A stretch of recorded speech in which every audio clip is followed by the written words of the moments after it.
38도가 약간 안 될 정도의 미열이 있는데 아이가 잘 놀고 잘 먹고 생활도 잘 하고 있다면 굳이 당장 병원에 데리고 갈 필요는 없다고 말씀드립니다. 빨리빨리 병원 가는 건 좀 안 좋은 건가요? 그러면 우리 친구는 밤새도록 그 응급실에 있으면서 잠도 제대로 못 자고 뭐 그렇다고 쉬는 것도 아니고 치료를 받는 것도 아닌 그런 상황에 노출될 수 있겠죠. 응급실에 가야 하는 정도는 아까 말씀드린 것과 비슷하긴 한데.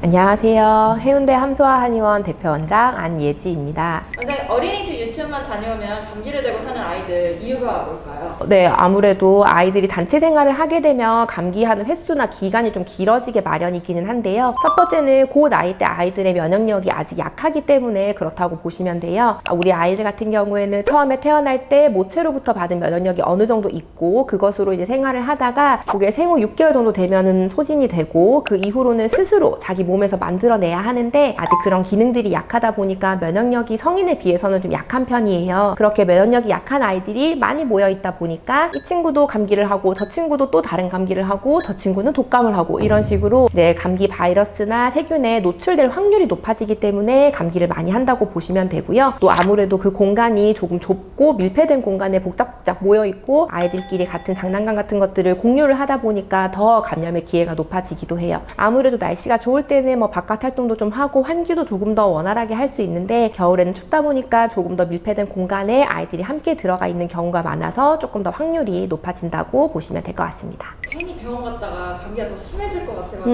네. 좀 고민되는데 언제 병원 가는 게 좋을까요? 제일 쉽게 설명을 드리면 저는 보통 진료를 할 때 아이 컨디션이 나쁘면 일상생활에 방해가 될 정도면 병원에 한번 가보시라고 말씀을 드려요. 예를 들어서 우리 아이가 오늘 지금 봤더니 약간 미열이 있어요. 한 38도가 약간 안 될 정도의 미열이 있는데 아이가 잘 놀고 잘 먹고 생활도 잘 하고 있다면 굳이 당장 병원에 데리고 갈 필요는 없다고 말씀드립니다. 미열인 정도가 하루 이틀 이어지는 정도 그리고 콧물이나 기침이 약간 있는데 아이 일상생활에 방해가 되지 않을 정도면은 집에서 좀 쉬게 해주시고 컨디션 관리하면서 지켜보시라고 말씀드리고요. 만약에 이제 39도 이상의 고열이 이틀 이상 이어진다거나 아이 컨디션이 처지거나 늘어지고 잠을 잘 못 자고 탈수의 징후가 보이고 호흡이 잘 안 되는 그런 일상적인 정도가 아니라 아주 심한 정도이면은 당연히 바로 병원에 가보시는 것이 좋습니다. 첫째 같은 경우에는 조금만 열이 나도 응급실을 데리고 가야 되는 고민을 맞아요.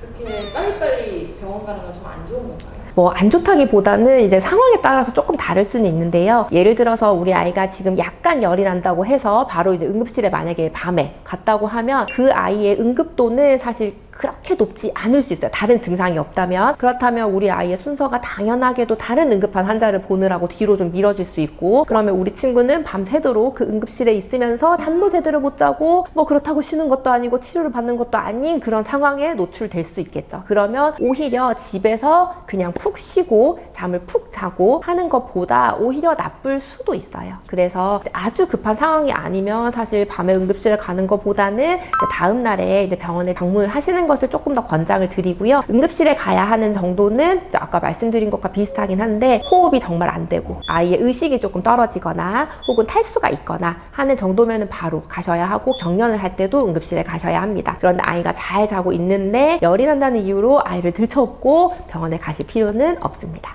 원장님도 24개월 된 아기가 있으시잖아요. 네, 맞습니다. 아기가 감기 걸렸을 때 하시는 케어 방법이 있으실까요?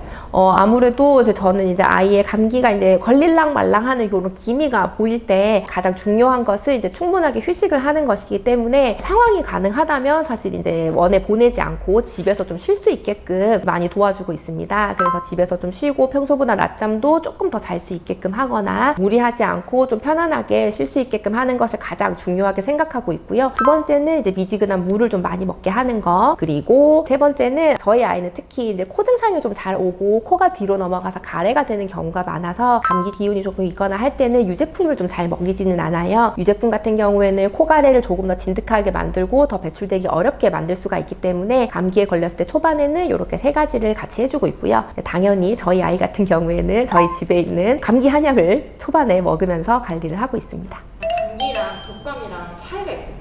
감기는 그러니까 일반적인 이제 감기 바이러스예요. 200여 종이 넘는 감기 바이러스가 있다고 알려져 있고요. 독감 같은 경우에는 인플루엔자 바이러스라고 하는 그것에 이제 감염이 됐을 때 독감, 뭐 A형, B형이라고 얘기를 하죠. 독감과 감기는 사실 상기도 감염이라는 점에 있어서는 비슷하지만 대체로 인플루엔자 감염이 조금 더 증상이 심하게 드러나는 경우가 많아요. 일반적인 감기라고 하면 보통 초반 3일 정도 열이 나고 그 열이 아주 고열이지 않을 확률도 높은데요. 인플루엔자 같은 경우에는 보통 3일 정도 아주 고열이 나거나 해열제로도 잘 잡히지 않는 열이 나서 고생을 좀 하는 경우가 많고요. 그리고 일반적인 감기보다는 독감에 걸렸을 때 후유증이 조금 더 길게 가는 경우가 많아요. 요즘 독감은 사실 충농증이 조금 많이 오는 것 같고요. 일반적으로는 기관지염이나 폐렴 같은 2차 합병증으로 가는 확률이 일반 감기보다는 독감이 더 높기 때문에 우리가 항상 독감을 주의해야 한다고 얘기를 하는 이유입니다. 요즘에 날씨가 많이 추워서 아이들 감기로 고생하는 경우들 많죠. 아이들 생활관리 관련해서 또 궁금하시거나 감기에 관련해서 또 궁금한 점 있으시면은 저희 댓글 남겨주시면 또 안내 드리도록 하겠습니다. 감사합니다.